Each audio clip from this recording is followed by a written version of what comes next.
Hi, and welcome to the Global Real Conference of 2021. I'm Emma, and also in the studio is Rikard, the head of marketing for Adfenix. How are you? I'm good. Are you nervous?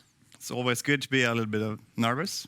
Yeah, it's going to be a long 3 days. The overall theme of the conference is adopting a digital-first strategy in real estate. So we're going to be inspired by people from all over the world, basically. What can we expect? So we could expect a 3 days conference with a lot of different interesting guests all across the globe, from Australian market, from the UK market. A lot of different sessions about the portals, the state of the portals, digital strategies, and a lot more. What are you looking forward to the most? I would definitely say the chat with Douglas Driscoll. Okay. He's going to speak about the state of the portals in the Australian market. Okay. That is something that I'm really interested in. Yeah, you've been I've been talking to you ahead of this, and you've been talking a lot about these portals. Why is that so interesting? I mean, the Australian market is quite far ahead compared to a lot of different regions. And I believe that we are going in that direction in the other regions as well. Would you say that real estate is, overall, are real estate, the market or the industry, are they good at digital? Have they followed the digital development in recent years? I mean, it depends on which region you're looking into. Okay.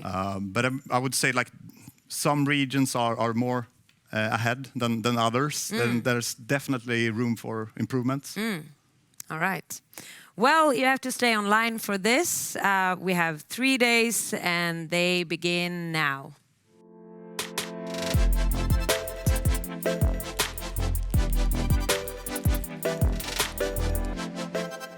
Okay, so welcome our first keynote speaker of today. It's Per Hedenmark, one of the founders of Norban. Welcome, Per.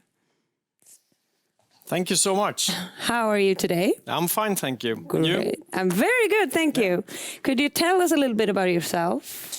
Yeah, just a short version of myself is that I'm a 42-year-old person from the real estate industry. I've been working my entire life in this area of business, and 3 years ago we decided to start this company that we call Norban. And I think as a CEO of that company, I'm here to talk a little bit about today's topic. Yeah, and what is today's topic? Today's topic is what is the digital landscape, how it looks today, and who will be the winner. I think that was the exact topic, actually. Okay. How long do you think we need to talk about a digital landscape? You mean today? Yeah, but why do we call it a digital landscape and not just landscape when it's also digital? Yeah, that's true. I think that we need to talk about it as long as that everybody starts to really start to change.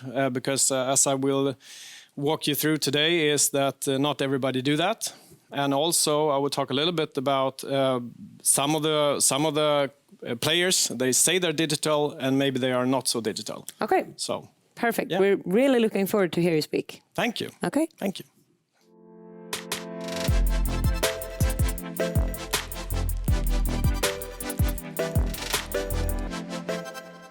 Hello everybody, my name is Per Hedenmark and I am the founder and CEO of Norban. Norban is the first real estate hybrid agency here in Scandinavia. We are also the only player in Europe who has their own marketplace combined with this transaction service as a real estate agent.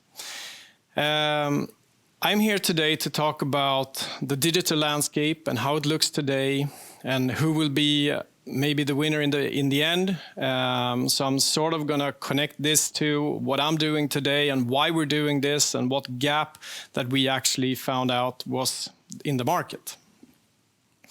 But first of all, I'm just going to talk a little bit about what are the players and what are the characteristics about those players. And I'm going to start out with traditional agents. They've been around for so long, and this time they're going to represent the non-digital side of this landscape. Second of all, we have the portals. A portal is a website where different real estate agencies can collect their listings and benefit from the traffic that those players can get them in a way that they cannot do themselves. The commission model is a little bit different in the world. Either it's the customer, the end customer that pays this the portal, or it's the real estate agent who does that. It's quite a unique position in Australia and Sweden, where actually the customers pays the portal, and in the rest of the world, it's the agencies that pays the portals. Then we have the affiliates. An affiliate in this sort of, in my talk now, is a company that sends leads to the real estate agencies. They specialize on getting the traffic where people search for what agent am I going to choose and what am I going to think about. So they are sort of like a layer between the customer and the real estate agency. The online agent, that is an agency without agents. It's a sort of do-it-yourself thing, often with a really, really low commission, and it has a lot of digital things connected to it, and I'm going to go deeper into those players later on. And social media is also need to have a place here in my lecture today, because of the latest things that happen in their industry, and I'm going to talk about how real estate agents actually can go around the portals to get their traffic through the social media. The hybrid agents, quite new player on the playground. This is a combination between an online agent with a lot of digital things connect to it, but also they keep the agents around. So it's a human digital thing, a combination of those two, a big thing the last couple of 5 years. The newest guys around are the iBuyers and the power buyers. An iBuyer is a company that actually buys the home or the property directly from the customer. So no agency is involved, neither an online or a traditional one. They just go to you and say, hey, we're going to help you out. We're gonna buy your house. We're going to do some things with it, and then we're going to resell it. And this is a real smooth ride for you as a customer.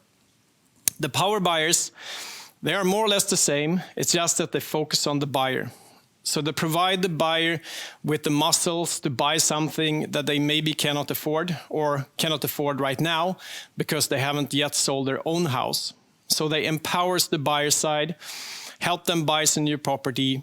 And once they did that, they also help you sell your property. So that is the landscape. And now I'm going to be a little bit tougher. The friendly pad is going away, and now we're going to be a little bit tougher to all these guys, starting with the portals. So what are the threats to the portals? They've been huge. I mean, so many portals have earned so much money. They've been really, really important to the industry. But have we started to see a change in this? And my answer to this is yes. And the key things to this are two things. The first thing is social media. Now, as a real estate agency, you could easily go around the portals and go directly to social media, who will provide you as a real estate agent with the traffic you need to get your listing attractive. And as I said before, this is the business idea and business model of a portal. And I don't think that the portals will agree on me on this, because they have, of course, their saying in this, and they're going to say this and going to say that, that evidence that I'm wrong. But I have a strong evidence that I think I'm right. And that is, what do you do when you feel threatened? One thing you can do is that you start to look at new opportunities. The business model that you earned so much money from yesterday maybe will not be there tomorrow. You start to look at new opportunities. And the new opportunities for the portals is to actually go to the background of, or the backyard of, the real estate agencies. So they are actually closing in on the transaction side. And we see many evidence of this, and maybe the most famous one is Zillow. Zillow is the largest portal in the US, and since a couple of years ago, it has really closed into transaction and started their own iBuyer. And I'm going to talk about the iBuyers later, but this is the clearest evidence for me that the portals feel threatened and start to look at new area of businesses. Okay, so that was the portals. So what about online agents? I would say that you think that this might be the future. Why do you need an agent? Isn't everything digital now? You can order your food, you can order everything online. Why can't you handle why can't you sell or buy your home online? So this is what the online agents do. They actually take away the dependency, or actually all of the real estate agent, the person. It takes that away. Instead, you can go through the online agents, list your property on the portals, get your traffic, and get people behind your door. And there you have to take care of everything yourself. So for a really, really low commission, they put it in your hands to handle your transaction yourself. They support you with agreements and stuff, the paperwork and the legal stuff, but you need to do the negotiation, the bidding process, if there are any, the viewings and all of that. You do that by yourself. And I think a lot of people think this is the future.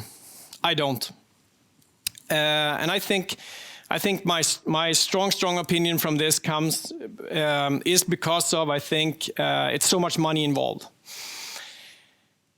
I mean, it's easy to take away a player, I don't know, take away like a local store or something when you buy your food or you buy your electronics. But here we talk about hundreds and thousands of US dollars or euros or whatever currency you have. And I think the importance of this deal makes it, you want to go sort of a little bit traditional. You don't want to risk anything. So you don't want to take away what you know works for saving a couple of bucks. That is my opinion. I also think to succeed, you need to sell a lot of homes. And those homes are in the central areas of the big cities. And we have not yet seen any proof that the online agents has the ability to go into those markets.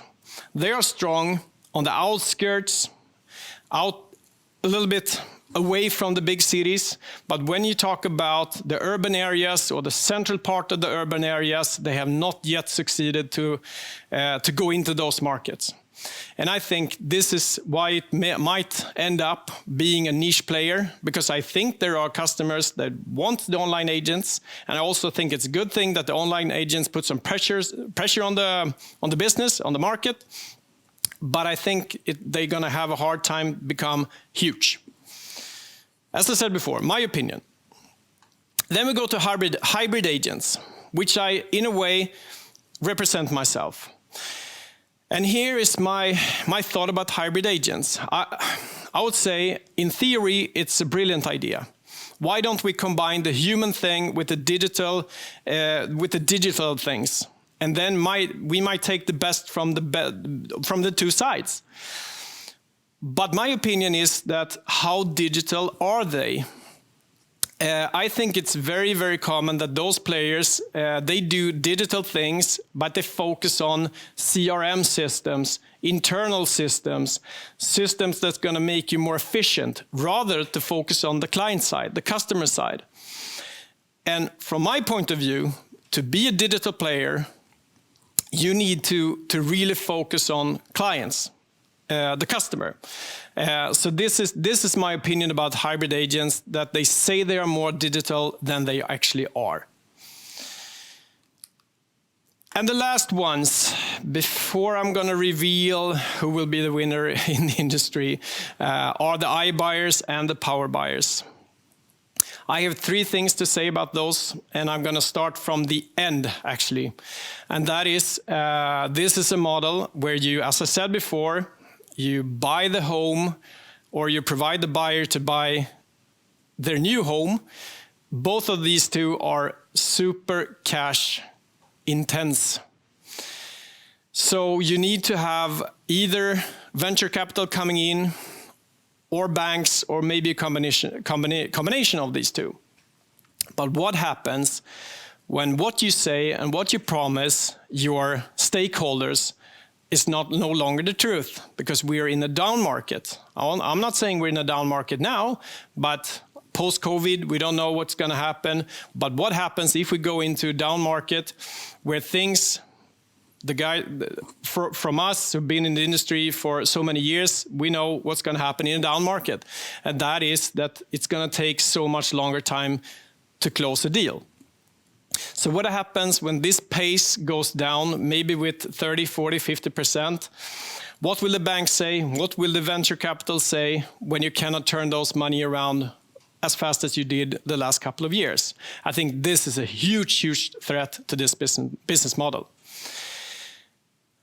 Number two, one of the ideas of this business model is that they don't have to pay commission because they buy your property, and because they are a real estate agency by themselves, they don't have to pay anyone else. So they save that money, and in a high commission market, this is quite a good thing.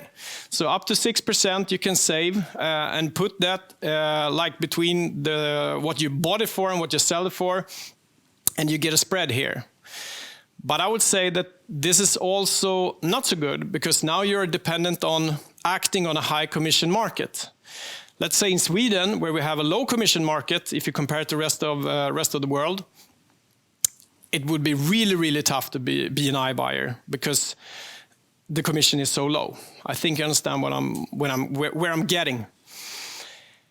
And also, as the online agents, I think they will become a niche. As I said before, there are so much money involved. Why would you go for the fixed offer from a third party rather to try it on the real market, see if you get more than you expected, and so on. So I think in a low market, maybe the customer is going to look at the iBuyers, but the iBuyers might not have the muscles to buy your property. And that is my opinion about the iBuyers. So before I'm going to start and wrap things up,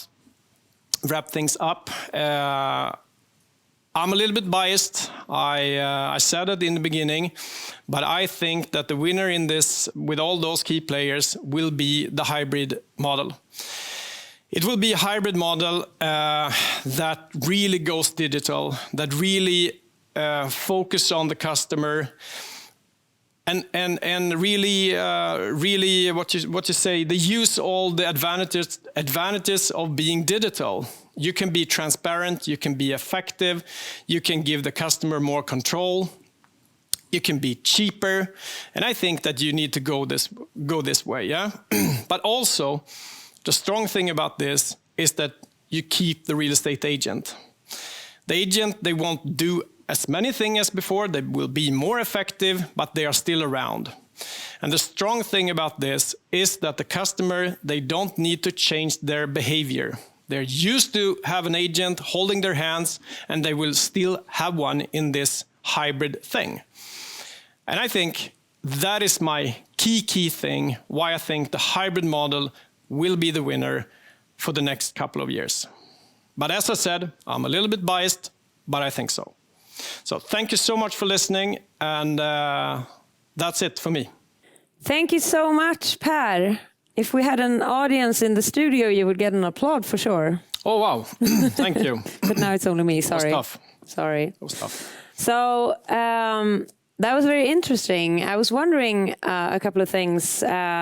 You were talking a little bit about consumer behavior and the need to adjust to them. Do you think that the consumer in this development that we're seeing, are they the winners, or is that like the focus in this ever? You know, from an agency perspective? That was a good question. Thank you. Of course, the obvious answer is that you need to be really focused on the consumer.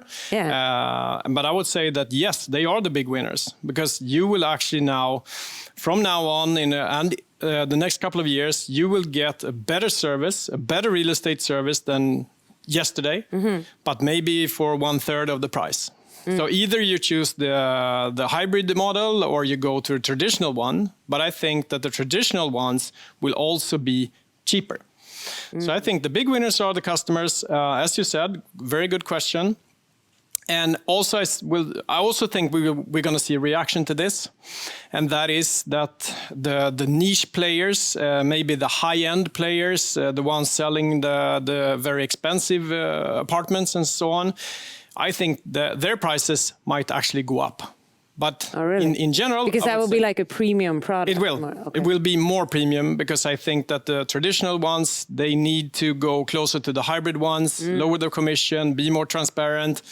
And maybe the niche player that can go up in revenue. But do you think like the more traditional agencies, whether they premium or not, do you think that they're afraid of this development?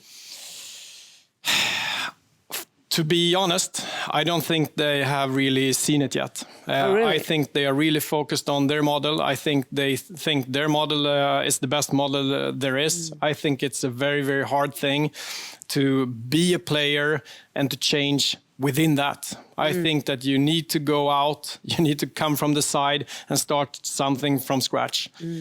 So to be honest, I don't think they really know what's going to happen, because I'm very sure it's going to happen.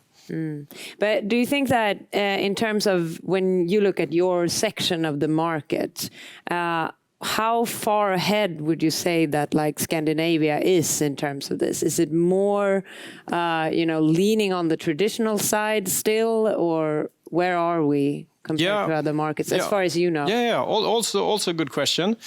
I mean, talking digital things, we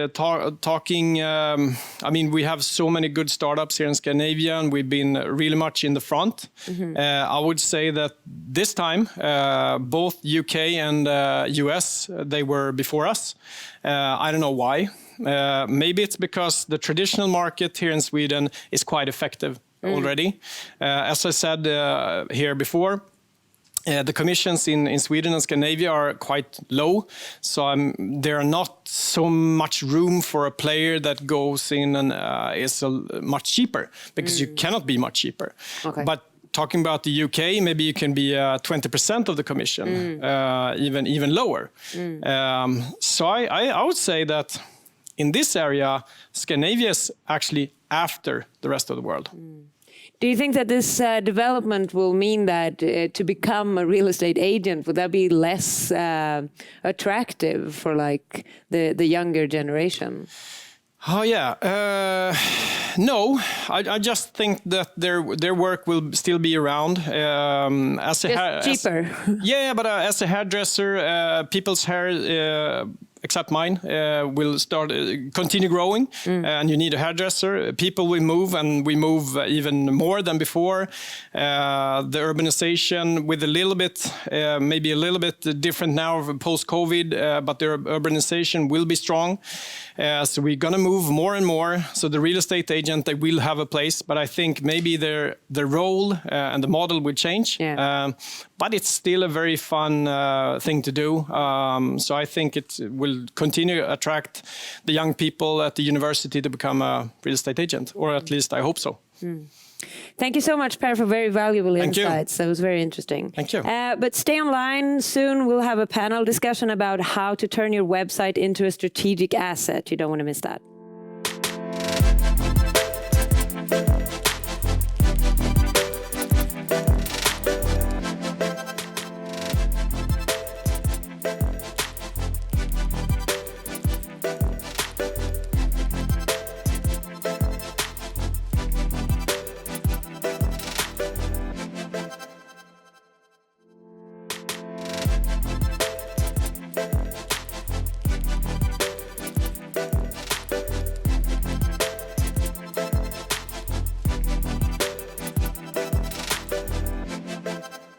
So welcome to our next session, which is a panel discussion. We have some interesting guests today to shine some light on the topic, which is how to turn your website into a strategic asset.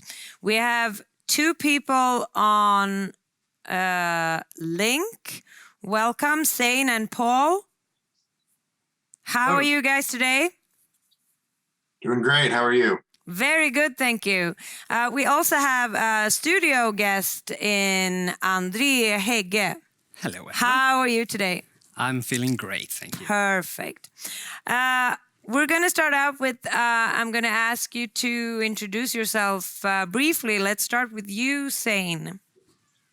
Hi, my name is Zane Burnett. I am the Chief Digital Officer for Willis Real Estate. It is a luxury boutique firm in the San Diego County area. Okay, cool. And Paul. Hi, I'm Paul Morgan. I'm a PropTech consultant at Kerfuffle.com. Before that, I was IT director for 15 years at one of the UK top 20 estate agencies. You're both very welcome. And Andrea, you are the CEO of Adfenix. Is that right? Emma. Yeah. Can you tell us a little bit about your background as well? So my background is basically that I did start Adfenix in my kitchen in 2015, and since then I've been looking after the growth of the business, from me alone in my kitchen to now 70 plus people across the world. Fantastic. Could you start out this discussion by explaining to us, what is a website that is a strategic asset? It's a good question, because I think the point of the topic is that there's always this long-term versus short-term in the real estate industry, where all the KPIs and everyone's driver is towards the next listing, the next transaction. That's what all the agents are pulling towards. But there's always an opportunity to think a bit more long-term, because the next transaction does not actually help you long-term. And that's where the website comes in. The website is one of the actual few tools that real estate agents have, where they can make sure that for every transaction that they complete, they're actually building something that gains an advantage in the future. So a strategic asset is simply something that gives you an advantage in the future. So to be very specific, a website that is not a strategic asset sits there as a shop window, doesn't actually gain in value over time, but a website that is a strategic asset has recurring visitors that come back to the website. It is a website that continuously improves its ability to capture leads and conversion and improves their conversion points. And it's also a website that captures as many data points as possible over time and feeds it into the CRM. So the CRM has more data, more actionable data over time. And that simply means that you have one agency that thinks short-term, runs after the next listing and transaction. They will perhaps be successful the next week, but they will struggle in 3 years' time. And then you have an agency that is building that asset that will, over time, just have a stronger and stronger competitive advantage. And that's what I think about when I think about the website as a strategic asset. Thank you. There's a lot of nodding going on while you're speaking. But Paul, what's your experience with this long versus short-term perspective? Yeah, sure. So where I used to work, we were able to turn our website into a strategic asset. In particular, what we were able to do was identify the people who are visiting our site through various forms of tracking and identify where they are in their customer journey using the integration between the website and the CRM. What that allowed us to do was things like track competitor stock. And if we knew that a competitor wasn't selling a property quick enough, we'd know the name of that people, we'd know the email address, because they'd visited our website and done something on the website maybe 12 months ago, which enabled us to then go forward and try and win that bit of business. So by tying all the threads together, the different touch points on the website, social media, we're able to make lots of ways to reach out to people and win competitive business. And over a 5-year period, we grew our market share from 10% market share in the whole Northwest to 14%. So effectively nearly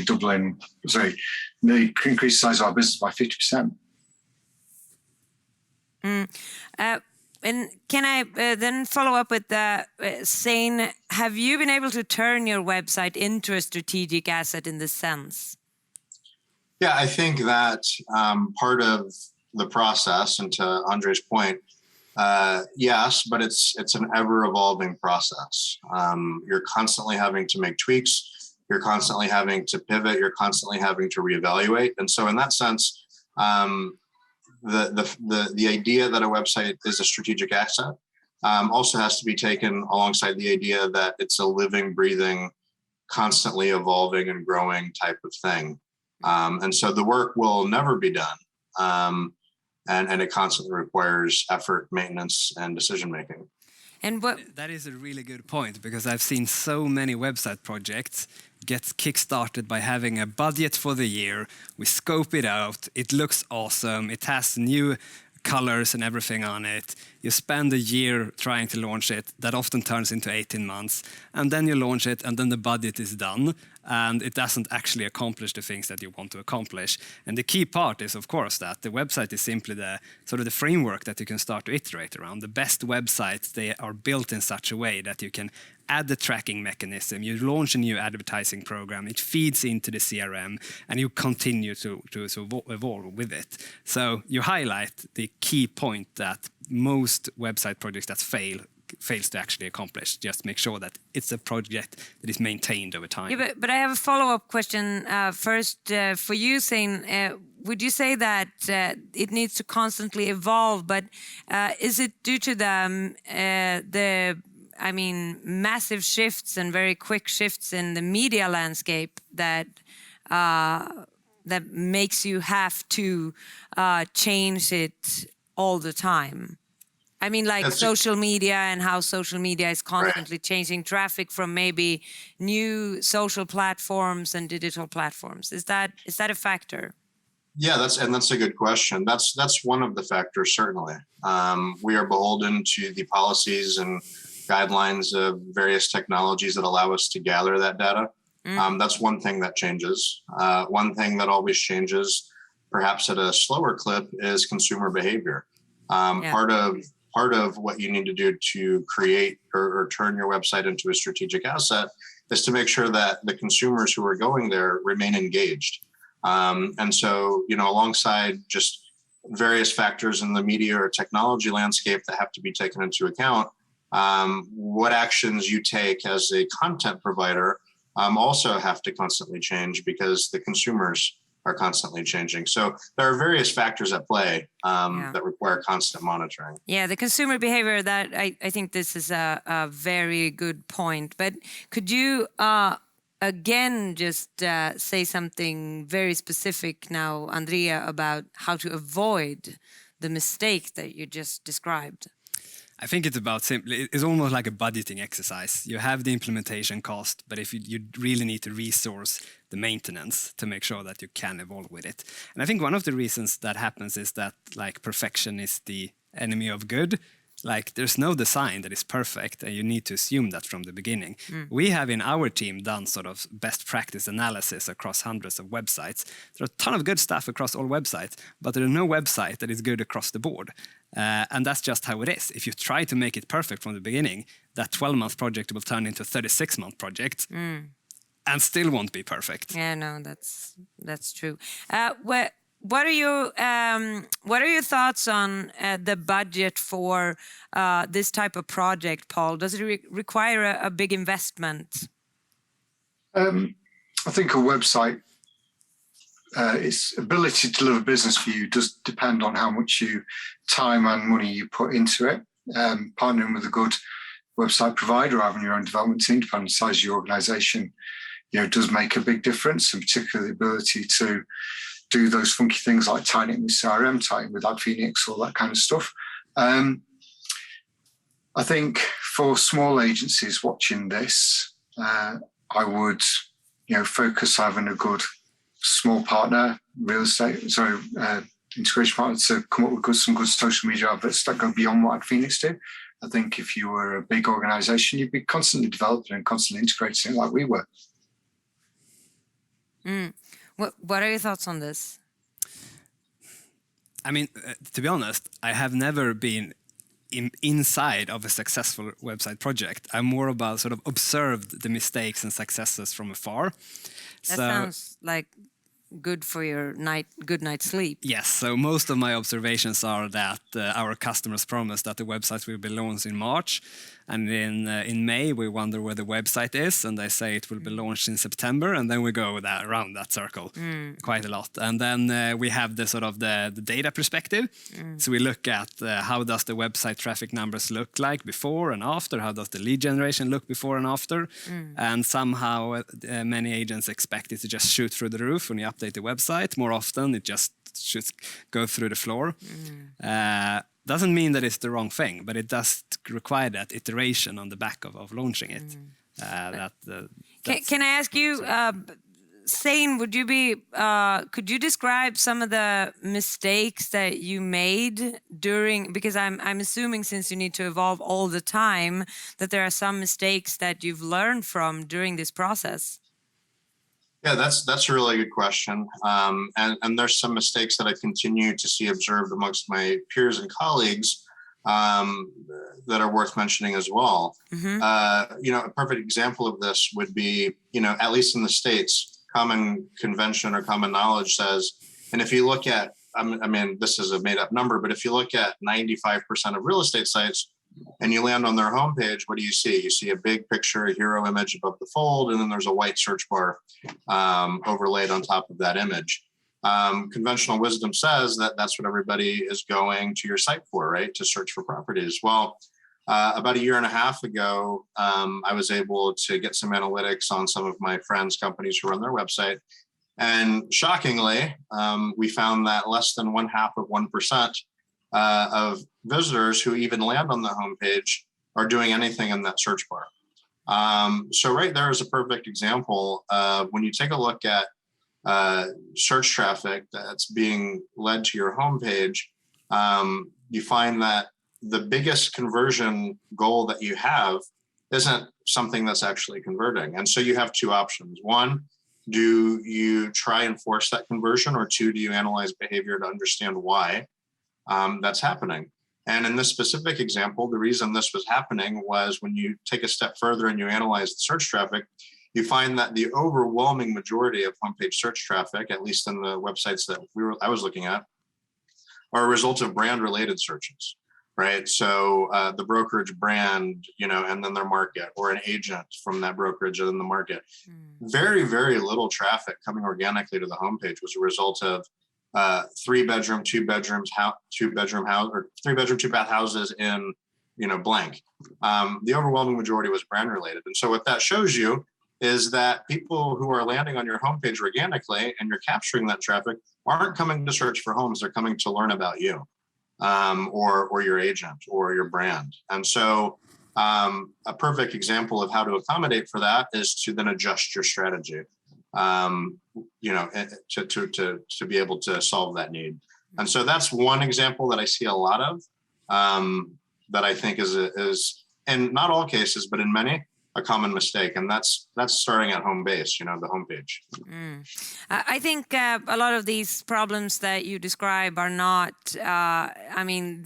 that's not only for real estate. I mean, the problem with, like you said, with, developing a website for too long without releasing it. And then when you release it, you realize that people's behavior is not, you don't support that behavior, but you support yourself.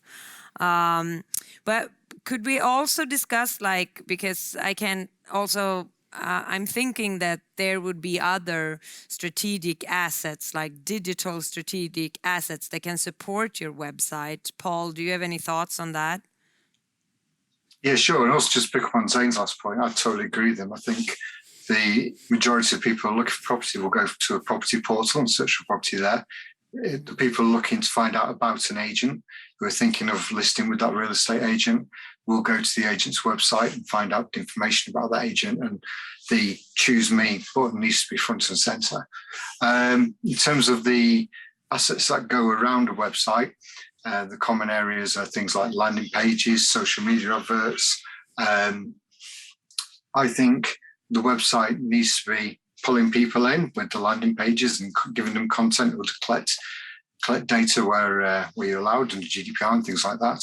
And equally, ought to be creating buckets for social media adverts. So, Facebook audiences, Twitter audiences, Instagram audiences, so that you can work out where somebody is in that customer journey and advertise them accordingly.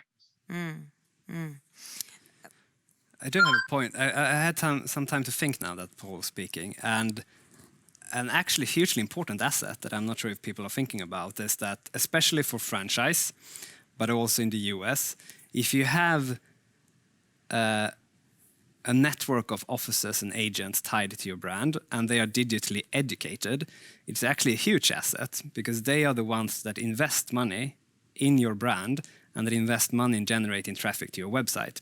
So we could probably look at a lot of the agents out there and we would be able to put them in different buckets. And now I'm talking franchise or sort of the agent model, where the ones that have really educated agents, they simply get so much for free because the agents are investing their money and their marketing budget in building the central brand and in driving traffic and leads through the website. And then other ones don't have the sort of educated agents and they don't get any of that advantages. So I actually think that's one important asset that when I put my Adfenix hat on is part of what we contribute. Yeah, it's very interesting. I want to force all of you to kind of you know, given these reflections, to give an advice to people who hasn't succeeded in this work yet. And I mean, what would be your key advice to someone who needs to do something about their website? I'll jump in. Yeah, do that, please. Yeah. He needs to think this one. Yeah. We'll give him time. You know, and I'll actually piggyback off of him because I think the single most common mistake is a very fundamental one, which is the tendency to overbake or overcook or stew on the actual launch of a website. It's very easy to get stuck in, you know, what we like to call analysis paralysis. You know, there's a reason why there's a mantra in Silicon Valley and elsewhere that simply says, go fast. If you go fast, you can pivot, you can take the energy that you have and that you've set aside for this project, and you can attack the process of constantly evolving and making changes as needed. Now, that's not to say, you know, throw out a horrendous website. That's to say, you know, take the time to define what you want and put it out there, and then make the changes as they're needed or as you evolve along the process. Don't take forever to get your new initiative launched. Yeah, I think that's a really good advice. And Paul, you have to come up with a different advice now. You can't say the same thing. Yeah, sure. So I think of your number one outcome, so probably win valuations. And then from there, think of creative ways to do it. So can you track people? Can you track phone numbers? Can you publish a phone number on the website and have, if somebody rings it, then you know that that phone call has come from that person, another phone number showed to somebody else. Think of creative ways of identifying the people who are on your website, because having that information allows you to do so much, allows you to chase down your competitors, win business, allows you to identify when people like to put the home on the market and advertise to them. Data's king here, and the website's the key to getting the data.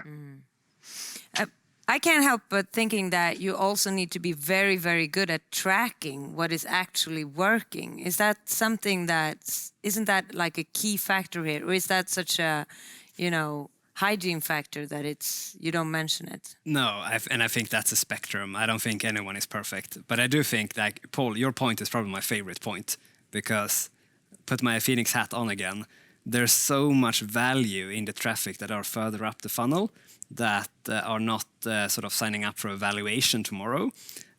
And so many agents out there are just throwing away any traffic that is not signing up for a valuation tomorrow.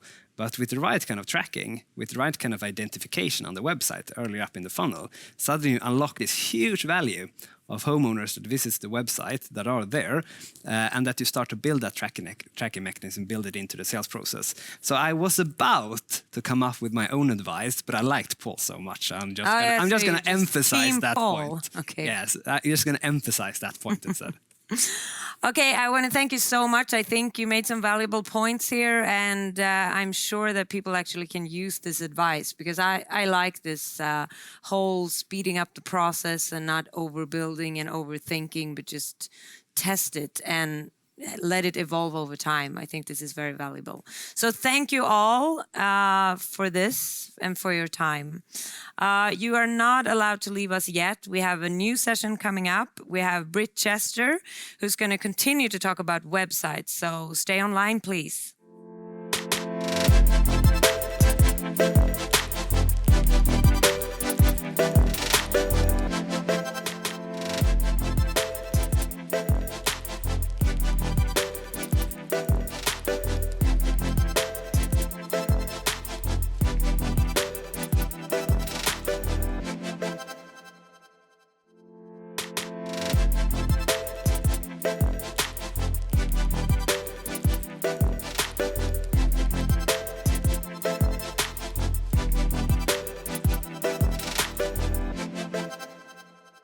So welcome back. Our next session is an industry insight. And with me in the studio, I have Britt Chester and Philip Hegge. Welcome, guys.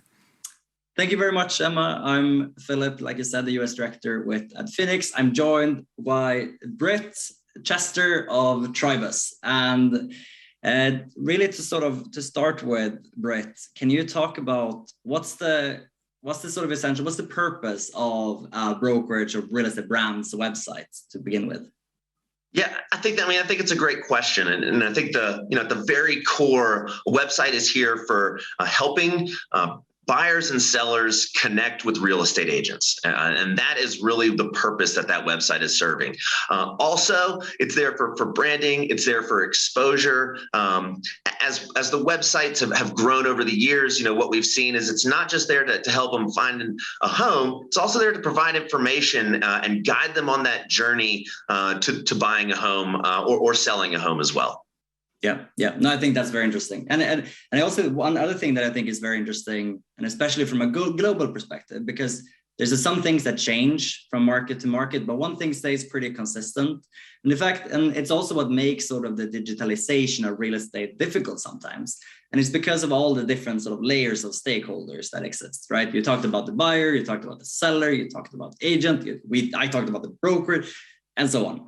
And I think it's interesting to talk about sort of the different expectations that stakeholders have across those layers. Could you speak to what those potential conflicts and expectations might be? Is that is innate to real estate? Definitely. I mean, I think when it comes to conflicts, it's almost like we see a relationship between the agent, the real estate agent, and the brokerage. So let's start with the brokerage website. I think the goal of a brokerage website, number one, is to represent the brand, represent that brokerage, and kind of be that overarching branding and exposure. Now, we want buyers and sellers to come to that website. And so as a brokerage, we're generating them as leads so we can qualify them and then give those to our agents to help them on that journey. As an agent, when you've got your own website, you're really trying to capture those leads independently on your own. And there's a lot of different ways to do that, whether that's through digital marketing campaigns, whether that's through mailers with your website on it. So I think when we speak to the conflict, it's really about what are the expectations. And as an agent, we want buyers and sellers to come to our site, to register, to log in, to build those saved searches so that we can see what they're looking for. And then as a brokerage, we're really looking to capture as many eyeballs as possible so that we can distribute those to our agents, again, to help them on their home buying or home selling journey. Yeah, because that's interesting, right? I mean, ultimately, the end goal, which is sales commission and market shares, are very, very in line. It's just what are the expectations? And then I think it also comes down to like, what are the education level also? And that might obviously differ from agent to brokerage and brokerage to agent and so on. How have you found any good ways of sort of navigating those sort of differences in expectations on those different stakeholders?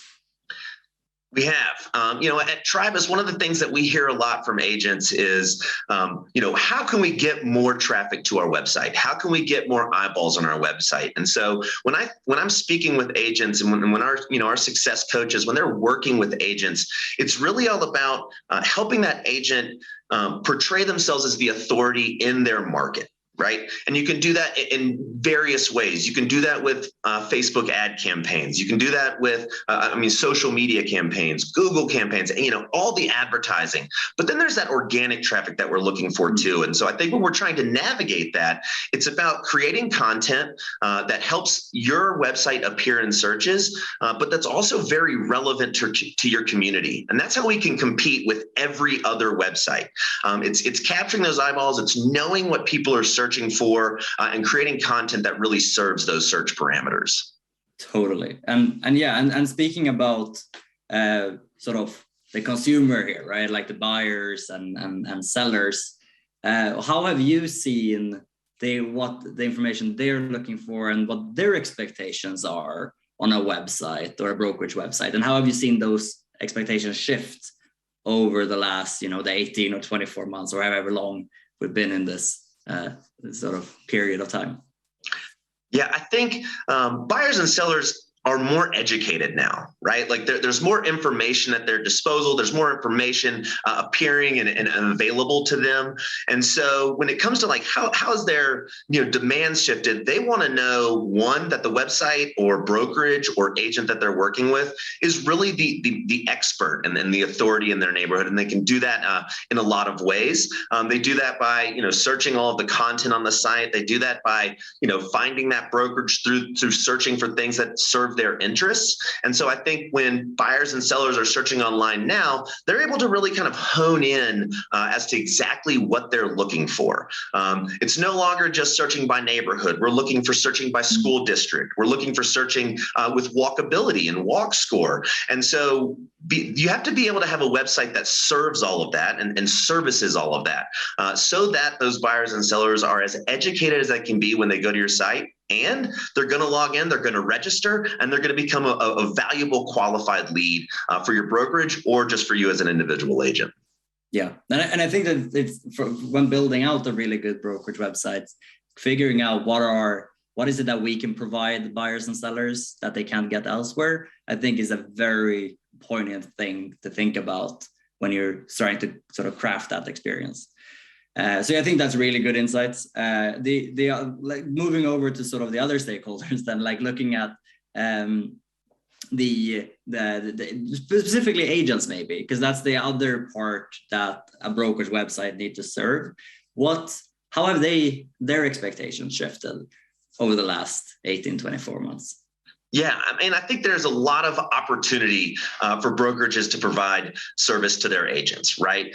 There's no shortage of opportunities for agents to find a brokerage to work with. I think that model is, as much as it's shifted, we're always going to be kind of there. And so as agents, I think their expectations and demands of a brokerage are like, what technology are you helping me to use to empower me as an agent to generate more leads, to find more clients, and to service them easier? And how is this website really helping me save time? How is it working with my CRM? How are you helping me save time so that I can continue doing what I do best, which is buy and sell homes with clients, which is network, which is hold open houses? And so I think the shift that we're seeing is really coming in, agents understanding that they hold the power, and they are the ones who need to be empowered to help those clients on those journeys. Totally. No, I think that's very exciting points as well. And I think that what's happening maybe specifically in the US, where it's been a bit slow to get to this point, is that the website becomes more and more important as sort of to centralize, and everything needs to be connected to that website. And that being sort of the source of truth or the starting point where you can trigger on other parts of your technology stack onto. So great, super. I think that is it for this session. So thank you very much, Britt. Thank you everyone listening in to this short conversation about brokerage websites and consumer and agent demands. And that's it for this session. Thanks, Philip. Thanks. Okay, but stay tuned for the next session where we're going to talk about risks and benefits of portals for real estate agencies.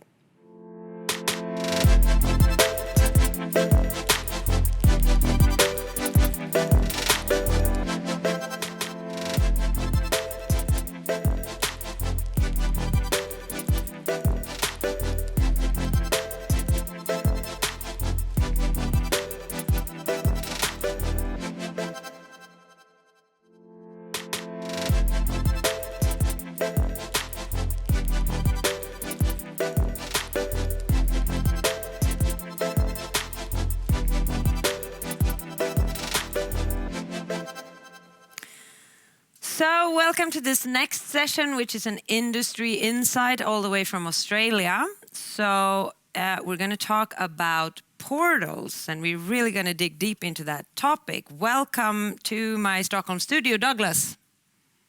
Hey, how are you? Nice to see you. I'm very good. How are you? Yeah, very good. Thank you very much. So what's the weather like in Australia? Well, you can see in the background, contrary to popular belief, the sun isn't always shining here in Australia. So it's grey and overcast, but you're in Sweden. So I'm not for a moment going to start complaining about the weather and insult you. Please don't, because this is not good. And we're moving into even darker times, so... Anyway, we're going to talk about portals today, and apparently you're the expert. Could you tell us a little bit about yourself and why you're such an expert in this?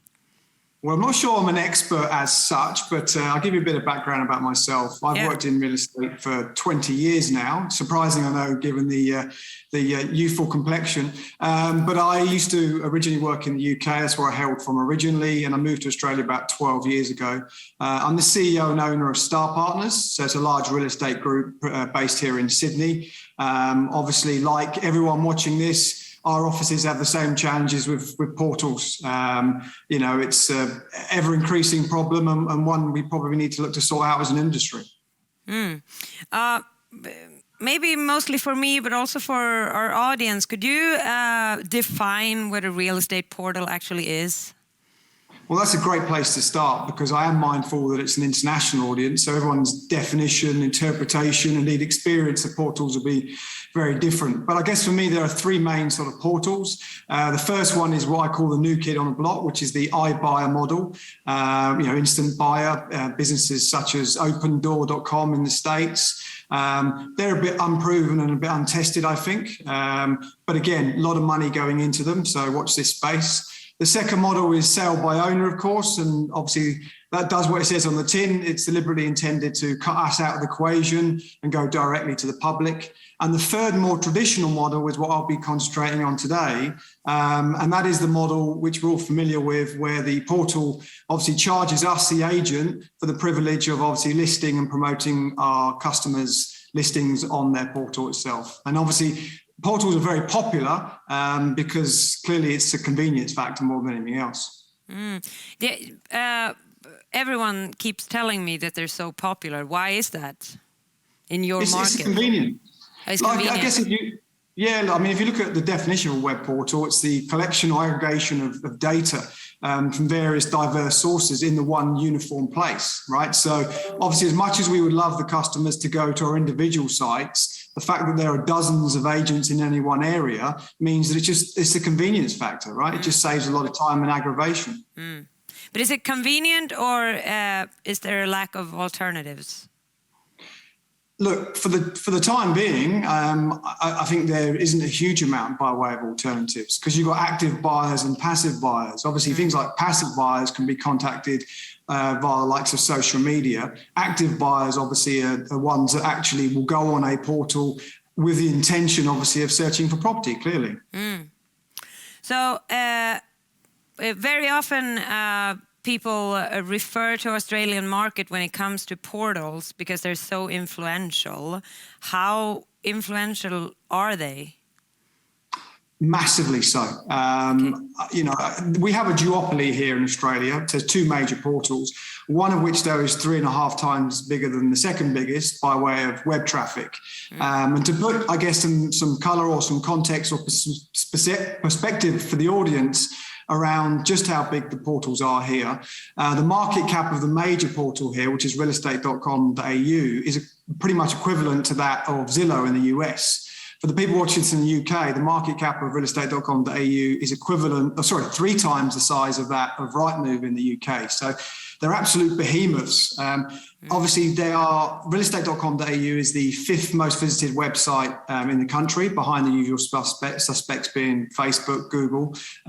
They are also, unfortunately, can you say that again? Is it compared to Facebook and Google? So the major portal here is the 5th most visited website in the country, behind Facebook, Google, and the usual suspects. They have about 12.5 million unique visitors to the site every single month, which is astronomical. And the annoying thing for us here in Australia is they are also the most expensive portal anywhere on the planet. Again, by way of comparison, obviously there in Sweden, you have sites such as Hemnet, of course. For an average listing, it is 8 times more expensive to list with the portals here than what it is there in Sweden. I mentioned the UK earlier. It's about 5 or 6 times more expensive to list on the portals here than it would be to the likes of Rightmove. So it's often used as a point of reference just because it's so bloody expensive, quite frankly. And it's not used as a point of reference, I think, for the industry in the respective countries of the people watching this, more so for the portals. Because I think what they do is they look with green with envy over to Australia and think to themselves, how can we charge our respective clients in our respective territories more money like they do? But is it that you actually then pay 5, 6, 7 or 8 times more because of that there are so many visitors? Is that like the only key, or is it just why is it so much more expensive? Is it so much more efficient? No, look, I think it's become so much more expensive because we've had a very strong market here in Australia. So we've seen, incremental price increases. We also have the luxury of actually passing on the costs a lot of time to the client, which has obviously helped.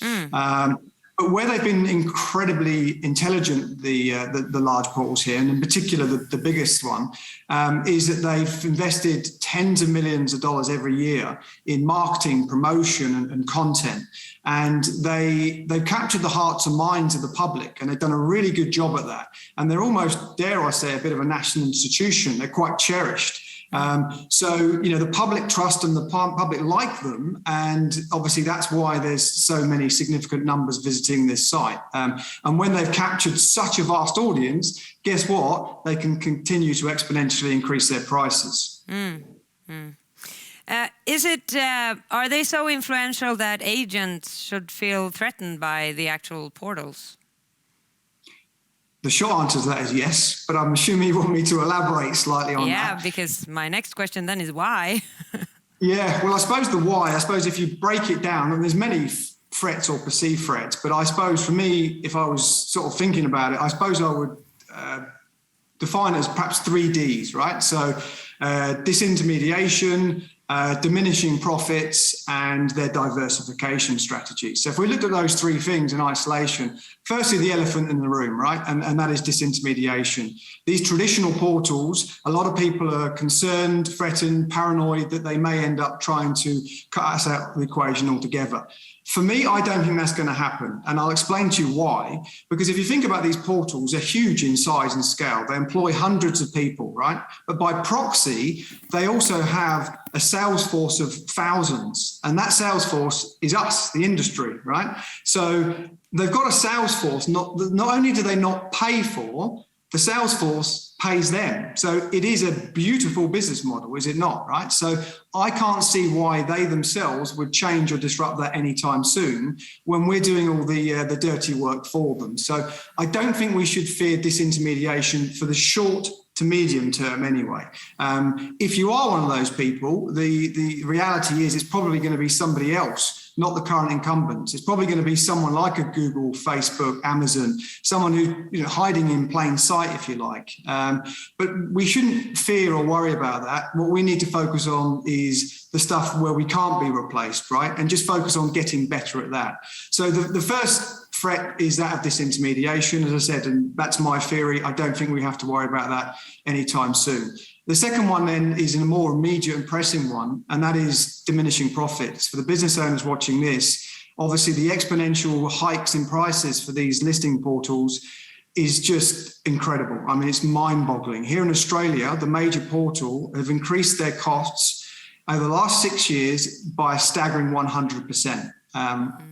Show me a business anywhere in the world where you can justify that, let alone get away with it. And I'm sure it's the same story for everyone watching this, wherever they may be in the world. But the problem is that's applying pressure to the bottom lines of real estate businesses. And we need to do something about that. It's a complex issue, but we need for these portals to understand they're starting to diminish our profits and start to hurt us as businesses. So we need to get around the table and start having these conversations. And the third one, of course, then is their diversification strategies. And this is where we can be clever and smart and avoid making them bigger and more powerful. Because let's not forget, we as an industry are Dr. Frankenstein, right? We made that particular monster. So let's not make it any more, powerful and bigger than it needs to be. And the diversification strategy, they're not just one-trick ponies anymore. They offer a number of services in addition to just obviously advertising listings online. They're now in the social media space.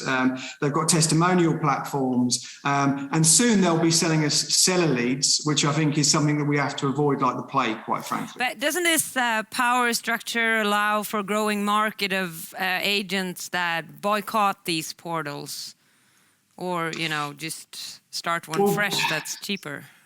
See, I would encourage agents or agencies to look to boycott some of these ancillary services I've just referred to, these add-on services, because we don't want to make them richer and more profitable than they need to be.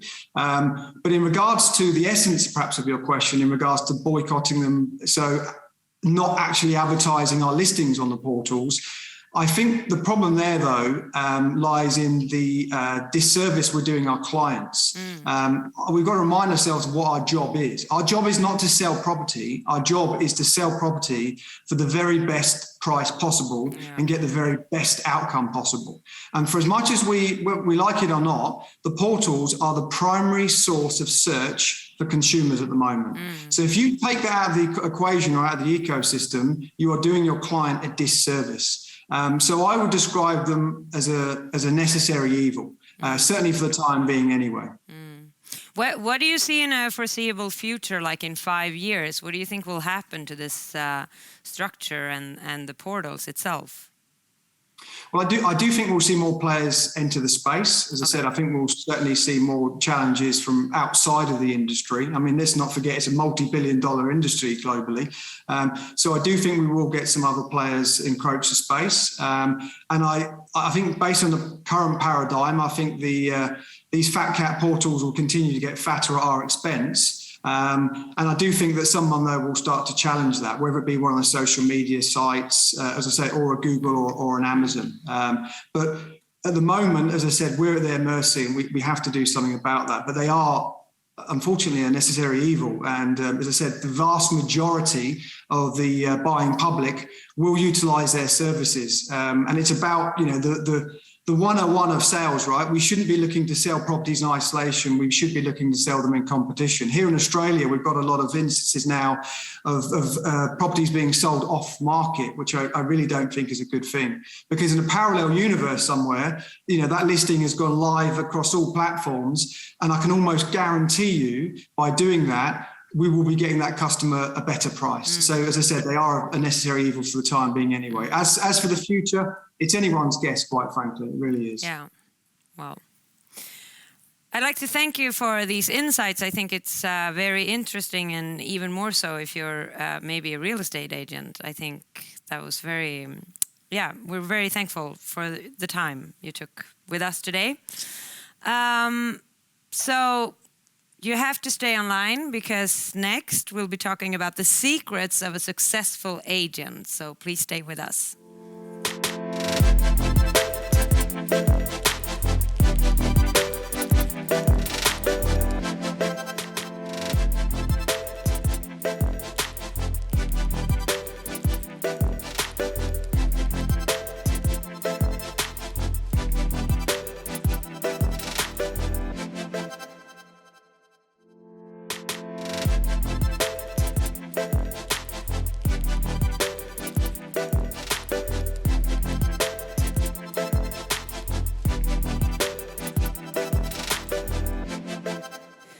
Welcome to this next session, which is a success story. We'll talk to Drew Coleman. Welcome, Drew. Good morning. Good morning. How are you today? I'm unbelievable, better than anybody. That's perfect. Can you tell us a little bit about who you are? Yeah, my name is Drew Coleman. I'm a real estate agent here in the Portland metro area of Oregon. I've been doing this about 20 years. I've had a really fun time working in real estate for that period of time, both selling hopefully a lot of real estate as well as serving as the Portland Realtors president and Oregon Realtors president as well. Just to give us an idea here, what is the approximate size of your market? Oh, great question. The Portland metro area has about 2.5 million people in it, and we have about 10,000 agents working in the Portland metro area servicing those clients. Okay. And you're here today to talk about your success as an agent. Do you have any secrets you can share with the rest of the world? Well, I don't know about secrets. I think one of the challenges is, overnight success happens only in fairy tales, trashy novels, and bad movies, right? So it's been a long time coming working in this business. And I think one of the challenges, and I attend more of these conferences than anyone, and I really try to be a consumer of information. But I also think that the idea that success can happen overnight is somewhat crippling to the financial future of some of these generations. So, but I think working hard and smart is very important. I think as I look at myself and I look at the common thread that I've had with other top agents, they vary in personality and where they come from, their background, but they all have a tenacity and they have just an overcoming desire to succeed. That is the common thread you can find throughout successful agents. Okay. Do you think that, there's a new, you've been in the industry 20 plus years, right? And the later part of those years, there's been a massive shift to digital. Has this any part in your success, you think? I think it's been a huge part in our success. And one of the things that you need to be able to do is you need to have this tenacity. You need to be able to flex with what the market does. So having worked in the business since 2001, it was interesting back then. I remember very vividly that we would come into the office on Monday morning and we would pick up the voicemails from the weekend and we'd call people back. And that was plenty good enough for those clients. They were thrilled that they were getting a call back Monday morning. Now, if I get a phone call at Saturday at 11 p.m. and I haven't called back in 5 minutes, we wonder what's happening. So that digital shift that you're talking about, Emma, that's been pronounced. And one thing we've tried to do with our team is really flex with the market. So working from 01 to 06, 07, then we saw the prevalence of short sales, foreclosures, bank-owned properties, REOs. So we did a lot of those. And then we really saw the writing on the wall as far as the digital transformation and the Instagramification of society that happened starting in 13 and 14. And that's where we built out our marketing team. We have a full-time 5-person marketing team, 2 photographer, videographers. We do Matterport 3D tours on every one of our properties. And we were the first in Oregon to do that because we saw the value in digital and how things look and the way that we serve that up to the consumer. Would you say that you also, because I do understand that this requires a lot of hard work, but have you embraced the digital transformation or just, gone along with it? I think we embraced it. If it's going there, you might as well be on the front bleeding edge of it, if that's where the market's going. And let's be honest, consumers and clients, they drive the market, right? So we react to the forces, and Amazon's been a big part of that, right? When I can get something tomorrow, clients aren't going to be happy anymore with that Monday morning phone call that I talked about, right? It's funny because there's a big catchphrase in real estate that it's my listing, my lead, but 87% of realtors don't return a phone call within 2 hours, right? So you have to be ready to serve the digital consumer at the speed they want. And that's very fast because of the instant gratification we can get from Amazon and Netflix streaming and whatever else might be, Tinder for dating, Instagram for video and social updates. It has to move at the speed of the consumer. And I think some agents have had trouble adapting to that speed. So would you say that the digital transformation, if we call it that, does that mean that you have more work? Because it sounds more comfortable to go to the office in Monday morning and return calls than doing them like throughout the weekend.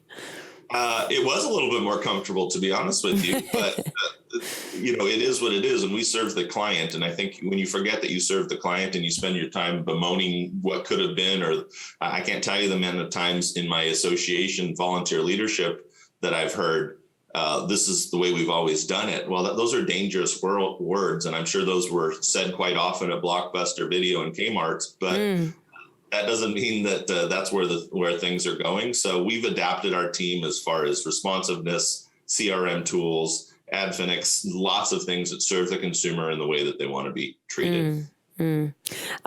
What can you what kind of advice would you like to share with other agents around the world? Do you have any specifics that's just from you? Yeah, I love the specifics. And I've spent so much time. I am a voracious consumer of all things real estate news. So I probably vet 100 companies a week to see if they'd be a good fit to help our clients buy and sell real estate in a better way. And I can tell you, clicking on every risk media Inman headline, a lot of them sound really good, and then you get in and they get back to the fundamentals. But some things that worked really well for me in my career were, first of all, tracking, right? I mean, the most important thing that you can do is track everything. When I started in the business, I made a lot of mistakes, but I put everyone that I knew into a database. And this sounds so simple, and every real estate coach and trainer will tell you to do this. Put everyone you know into a database, but people don't do that. And I remember early in my career, I'm thinking, do I know this person well enough to put them in the database? Well, guess what? Yes, if you know them well enough, if it's the cashier who's checked you out at your grocery store, you better put them in the database, because you never know how that relationship's going to bloom, and you need to have them in. You need to have all the information in, and you need to let them know, hey, I'm in real estate. And guess what? Maybe if you're brand new in the business, you're not going to convince them to work with you. But if you can show that history of success, sometimes it's 3, 4, 7 years that you're saying, hey, I'm in the business. And they're like, wow, I think this person's going to make it in a business where 83% of brokers are out of the business in 2 years. So I'll give you another fun tip too, that's maybe a little bit more of an advanced tip, because I think people like that. But let's say you have a client who wants to buy a home in a specific neighborhood. And as we all know, around the United States, at least, we have an inventory shortage right now. One thing that we've done is when a client wants to buy in a specific neighborhood, we'll reach out to the title company to get the list of homeowners for that entire neighborhood. And then we use a tool like Remine. And there's some great tools like Remine that will help tell you the most likely to move. They do it like a sales score for clients. You filter that list through that sales score, and then you use a handwriting tool like Handwritten or Send Out Cards or something like that to mail to those people with something that seems handwritten. All of a sudden, you're going to be very likely to find a property that, A, if it does, it'll probably work for your client potentially if it's in the neighborhood they want. And B, you have a great listing opportunity. So that's kind of a threefold filtered approach where you can take, hey, what we need, we put it through some technological tools, and we get some client satisfaction on the back end. Thank you. That was a specific advice, and not many people are willing to share that type of specifics. So thank you very much for that. Is there also anything, since you're sharing, is there anything you can say about the most common mistakes so that people can avoid that? Maybe if they're new in the industry. Most common mistakes. That's a great question. I think one of the most common mistakes is really thinking that success comes overnight. You might look at someone like myself or Kenny Trong and think, oh gosh, this happened.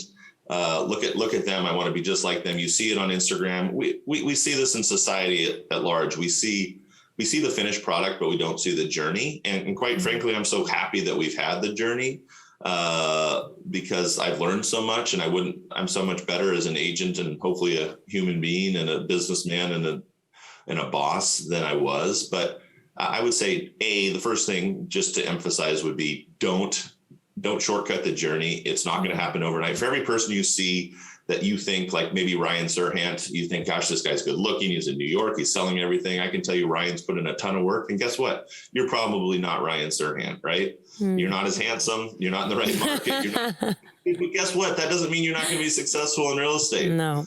This means you've got to work and do the work. So I think that shortcut prospecting is key. I heard someone say at another conference one time, and it really stuck with me.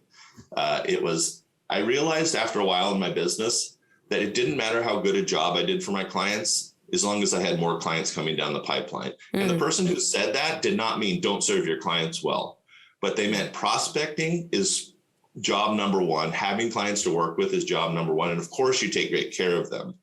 But I found that interesting, and it just shows the emphasis that needs to be put on prospecting, lead generation, and working with your sphere and asking for those referrals. So I would be very diligent and committed to that if I was new in the business. The other little hack I wish I did when I was young in the business is I think there's a sneak attack, right, in the real estate market in the United States, at least. If you're young in the business and you're wanting to buy your first home, financing will allow you to buy a duplex, triplex, or fourplex with the same type of financing you might have been able to use to get a single family home. If you're a young person and you can afford it, buy a fourplex. It's going to be more important. It's going to be better financially for your future than anything else you could probably do and however much money you make, because you're going to live in one of the 4 doors. You're going to rent the other 3 out. And then you're going to look up like me and you're going to be 20 years into your business and you're like, holy cow, I've got a paid off fourplex. And I've got a pretty darn good head start towards retirement for a property that I lived in and financed as owner occupied. That's something I wish I did early in my career. So that's a little life hack, I suppose. Thank you, Drew. We really appreciate your life hacks. And we so want to thank you for taking the time today to talk to us and share your insights. That was very valuable. Thank you. And that actually wraps up day 1. So this is the first time today that you are allowed to go offline, and we'll see you again tomorrow. Thank you.